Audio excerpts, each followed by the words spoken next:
most important ability is to see shape. See how this guy looks like a little llama? I don't even know what you'd call it, but some sort of animal. This whole shadow shape. The entire thing is a very specific shape. And so that and connecting other darks, other shadows, other shapes, and then seeing that this darker shape is fitting within, that. This is all in shadow. This is just even more in shadow. And he has this, even these little wrinkles are very specific shapes. They're closed forms and they exist on like a nice rhythmic path. Everything is leading your eye. So what makes a good painter, or like what makes a good designer in paint? It's that ability to create specific boundaries around things that don't seem to have any. It just seems like a random wrinkle, but it's not. He pushed all of that back in space. Like squint your eyes and you'll start to see how everything is arranged according to value. And all of this is basically one. And he just popped out this light shape and that light shape and this light shape. So if you look at the path of all these light shapes, you squint your eyes, and then these are, of course, all, that guy is pointing to this. His eyes are looking to her. He's looking there. This takes us, the hands, look at how like this is all aligned here. The hands take us up there. These little guys up there are like pointing us down. But like the edge of that takes us back to his eyes.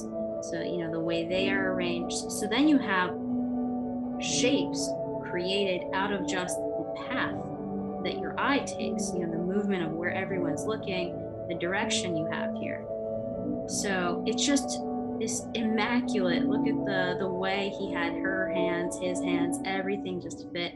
The little rainbow here, the crowns or the halos.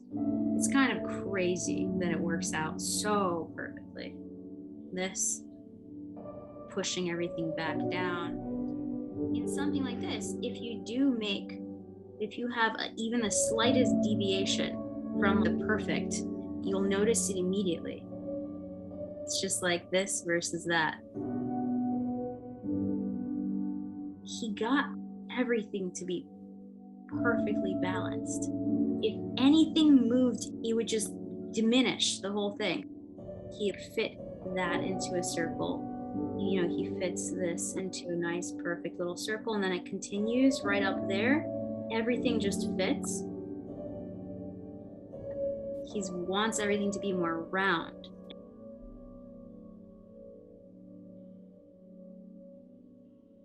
The way the light falls is perfect, the way that happens. And so he's obsessed with perfection. Even the fingers, these volumes, the roundness of that, all of the fingers are wrapping into a circular volume. If you were to just blanket it,